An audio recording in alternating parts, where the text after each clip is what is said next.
Basta, mga ka-Berks. So, kakain tayo ng lunch. Nandito na naman kami sa farm. After 4 days. Dahil Sunday kami bumalik sa Edmonton. So, 4 days. Kakain na lang. Kasi, alas 11 na. Gutom na. So, kaya ako nagsaing sa bahay kasi para pag dating dito, kakain na lang. Pero this time parang sasaing ulit ako. Patay, hindi masyadong kumain nung last time Hindi natin naubos yung kanin. Hindi masarap ang ulam. Ay, paano? Ha? Paano po? Kalero. So, isda tayo. Niluto ko na to kahapon bago nung gabi niluto ko. Kain para sa inyo mga ka-Berks. So, naulan pa din pala dito mga ka-Berks. Ewan ko kung kailan hindi umulan dito. So, dahil kararating lang namin at umuulan, sana maya-maya tumila. Kasi para maayos ko yung higaan namin. Kasi, siyempre may ilalabas akong mga gamit. Hindi dapat mabasa yung higaan. So, yun.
Morning mga ka-Berks. Tinanghali ng gising. Kasi nagising ng alanganin na oras Nakatulog ulit. Natulog ulit kasi maulan naman. At kung nakikita nyo naglagay ako ng trapal. Kasi kahapon sobrang init. Maibsan man lang yung init sa loob. So, kahapon inayos ko. Natagalan din kami. Kasi pag sobrang init at walang trapal, yung sinag ba ng araw,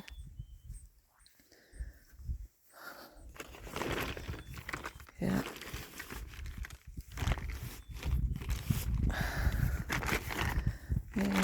hinangin din kanina. Hinangin kanina nung natutulog kami. Pero okay ng protection. Mag-iinit lang ako ng ng tubig. Mga pag noodles kami naman ngayon. Noodles. Kasi dapat may tali para hindi siya nahugot ba. Lalo na pag may hangin.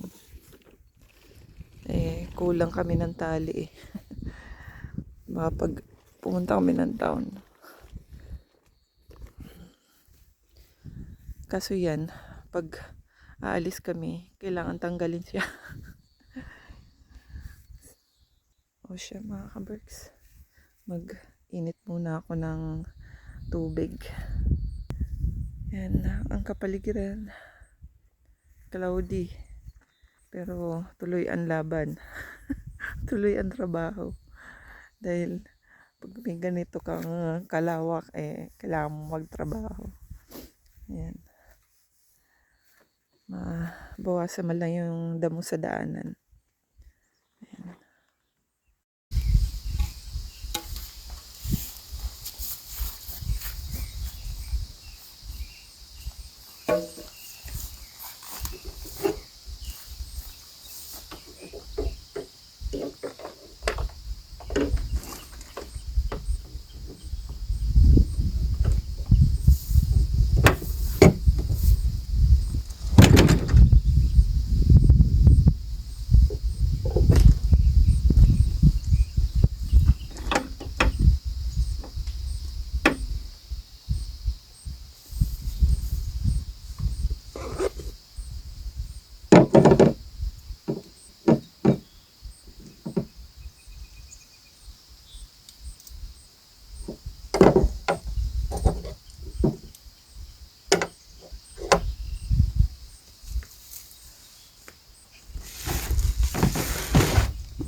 Ano yung maluto pag may ako?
Ah. Saan ko patong?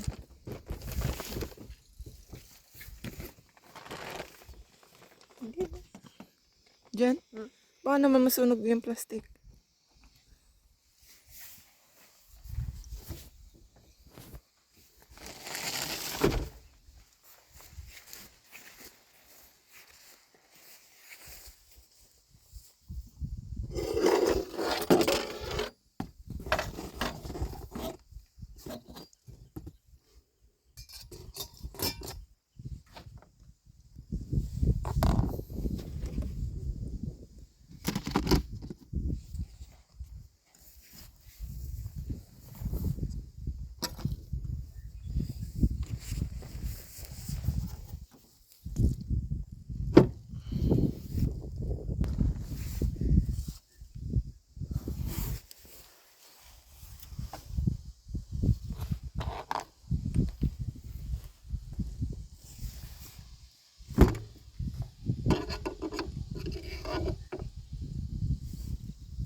God. Oh, shoot.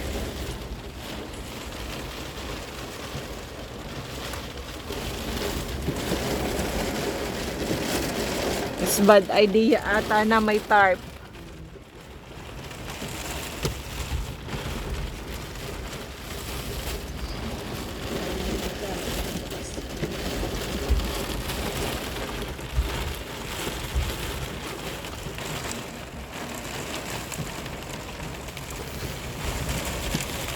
Lakas ng ulan, pati hangin. Oh my gosh.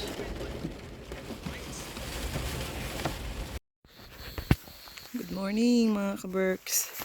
So trabaho na naman tayo. Sunday today. 12 July 12. So ayan, madam mo. So the plan, magkakat ako dito ng grass. Pero kahapon mga kaberks, ito last week pa to pero kita nyo naman, mataas na naman kasi hindi ko siya napupudpod mga kaberks dahil sa sobrang taas niya. Yung pangkat ko ng grass ano bang tawag dun?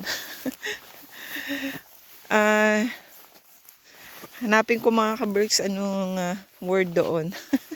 Hindi ko maaalala So dito ako nag-stop last week. So yun yung na-cut ko ng grass last week. So ito na yung natapos ko kahapon. So kahapon natapos ko hanggang dulo. Tapos ito sa gitna, nakat ko na to din noong last week. Kasi nandun yung tambakan ko ng gamit. Kaya kinakat ko dun sa gitna. So ito yung kahapon mga kaberks. Ayan. Dito may tubig pa. May tubig pa dito. Hindi pa tuyo ang lupa. Kaya alam nyo na laging maulan. Kahapon may thunderstorm. May tornado warning pa nga So ito na yung dulo mga kaberks. Yan. Tapos mga ilang di pa nakat ko na rin. Ayan. Para madiretso ko na doon. Ayan. So that's the goal mga kaberks. Ayan. So ito na ang magiging daan ng sasakyan. Ayan. Kahapon may nakita na naman ako ditong ahas Ayan. Kaya kailangan talaga maklear to mga kaberks. Kasi alam nyo ba, sa tagal namin ni ma'am papunta-punta dito, sa tagal namin pabalik-balik, never kami nakakita dito ni mama ng ahas. So ngayon lang nitong kung kailan kami nagtatanim dito kasi nga nung nandito pa yung caretaker nitong lupa dito sa kapitbahay namin, kinakat nila tong grass na to. So hindi to naging talahib. Wala tong malalaking grass. Ngayon tinitirahan na. Sila na tumira, hindi na yung tao. Kaya kailangan maklear to. So ano bang update sa mga tanim mga kaberks? Ayan. Kita mo na yung purple. Dito nakapag-cut din ako ng grass. Kung pansin nyo mga kaberks. Ano na siya? Pudpud na. Pero yung sa gilid, ano bang gilid? Bicol yun basta yun sa tabi mga kaberks. Hindi ko makat ng grass kasi baka na naman maputol ko na naman to. Ayan. Kaya sabi ko kay mama nga gupitan niya ulit. Ayan. So, yung sitaw, ayan na naman, nilamig na naman sila kahapon. Kaya, kahapon green na green, ngayon dilaw na sila.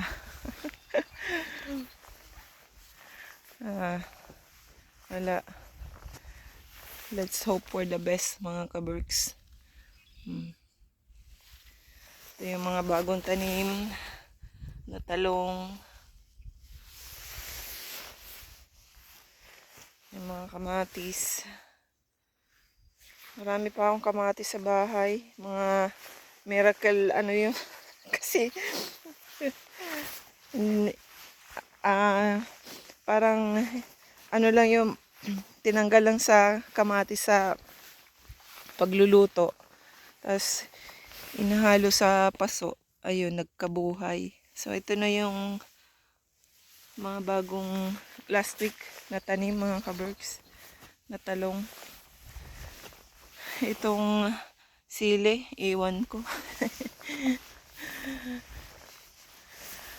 Yung mga sitaw, naninilaw. Overdue na yan, mga kaberks. Dapat umaakyat na yan. Mga ganitong panahon. Ito rin sayote last week, ay nung nakaraan. 3 weeks ago, green na green. Ngayon dilaw. I don't know. So, ito mga kaberks. Yan. Yung mga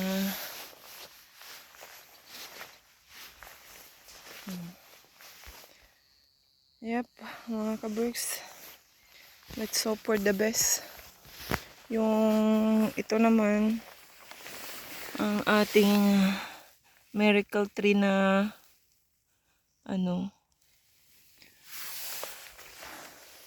moringa.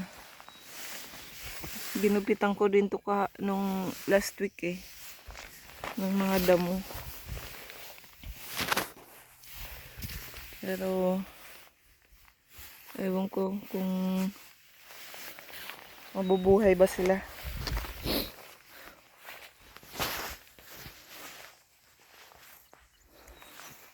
Ano si mama? Ang lit-lit pa naman ng pangkat ng grass. Gunting lang. So, yun mga kaberks. Umpisan ko na mag-cut ng grass. Kasi after na namin mag-cut ng grass, pag naubos na yung gas, kailangan na naman palitan ng oil. Kasi pang 3 ko ng ranto. Ayoko ma-emptyhan ng oil. Dahil nakalimutan ko yung oil. Dapat dala ko yun para magdadagdag ako. May magandang ibon, mga kaberks. Ayan. Ayan o. Kita nyo ba? Hindi ko ma-focus Ano tong cellphone na to Ewan ko. Ayan o. Ganda. Orange ang dibdib niya. Kakaiba. Anong tawag dyan? So yun mga kaberks. Trabaho na. Tama na, daldal. Naubos na yung gas mga kaberks. Ay, pawis. Para na naligo sa pawis. So, hindi na kinaya nung gas. Kasi nag-focus ako doon sa dulo. So, pagbalik na lang siguro nito. So, puntahan natin yun, mga kaberks. Yung nagawa natin. Yung nagawa ko pala. So, kita nyo yung mga grass. Mataas na. So, kailangan pagbalik may pangkadkad kami dito sa dry. Para makita ko yung puputulan. Para mas maiksi ang cut ko. So, ayan. So,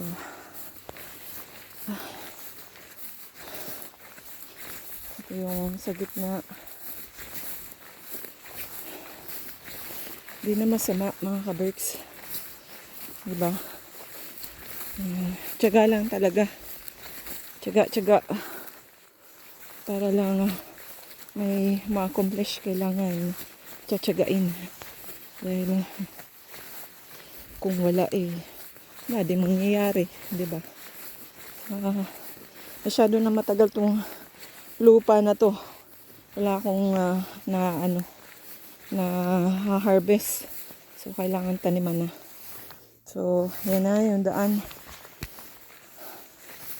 So, dito sa fence mga kabergs, tataniman niya ng mga puno sa kahalaman. So, inano ko lang tong daanan para pag nag-park, saka makita ko kung yung vision. Yung layout na gusto ko. So, ayan na yung garden. So, ito yung daanan. Medyo mataas pa mga damo. Hindi ko masyadong mapupudpud kasi nga nag-aano sa doon sa machine. Balibod ba? Para siyang nag-aano. Ayan. Ayan mga works, di ba? Laking improvement. Ayan. So, mga ilang ano pa nito.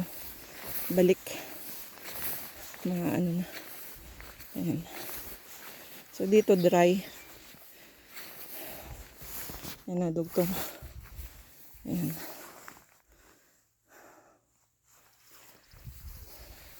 Para hindi kami naglalakad mga kabricks doon, tapos maglalakad kami papunta dito. At least, malapit-lapit na. 'Di ba?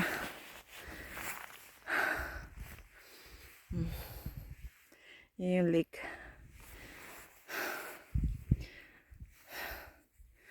Pag siguro mga kabricks, magrerenta ako ng mas matibay na pangkat ng grass. May kamahalan pero mas mabilis. So yan. Siguro pag fall, yung malapit ng to or mag-aasa ko kung sinong may interesado dito sa na to, grass. Yun, sa mga kapitbahay namin may baka. Kasi may baka doon, no. Yun. Para, 'di ba? Mapakinabangan nila to. Sayang naman yung grass. So, yun mga kaberks. Ang natapos. Ayan. So, uwi na rin kami mga kaberks. After nito, pahinga lang ng konti. Then, iimpake na kami. Next na lang, nung nagkakat ako ng grass, meron dyan ahas. Batuin natin mga kaberks para makita nyo. Ayaw ko siyang gambalain pero ewan ko kung yung isa kasi dito mayroon pa. Napakarami nga mga kaberks, kaya nagtataka kung bakit ang dami ngayon ahas. Ayan natin. Kuha tayo ng bato. Ayan natin kung lalabas. Dito ba yun? Hindi siguro. Diyan. Dito siguro yun.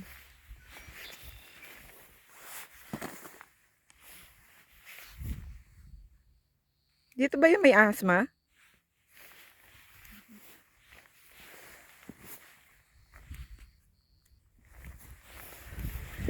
Pagbukas ko kasi nun, nakita ko siya sa ilalim. Para siyang natutulog ba? Kaya natin dito.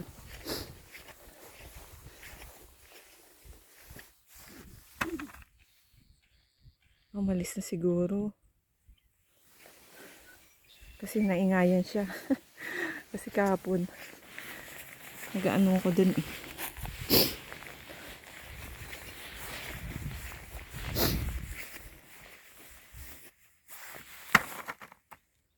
Wala na. Umalis na siya. Good. Namasyal na rin siguro siya. Daming lamok. So, yun mga ka-Berks. See you next time sa vlog. As always, do what makes you happy. Kabalik na kami mga ka-Berks at ito ang surprise sa akin dahil nag-thunderstorm dito. Kalbo na ang aking malunggay. Tumba.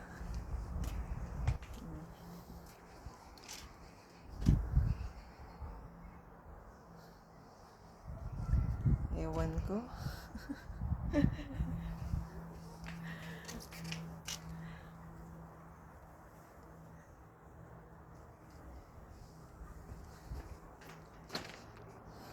Ayan naman yung mga ano,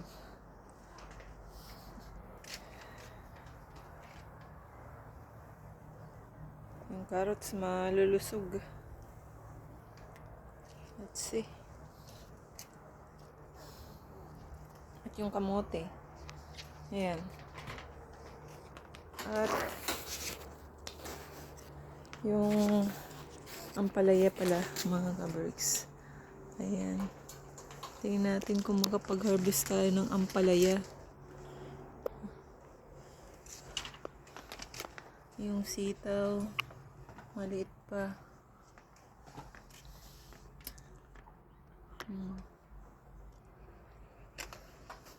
Ito parang wala na to, oh. Yellow.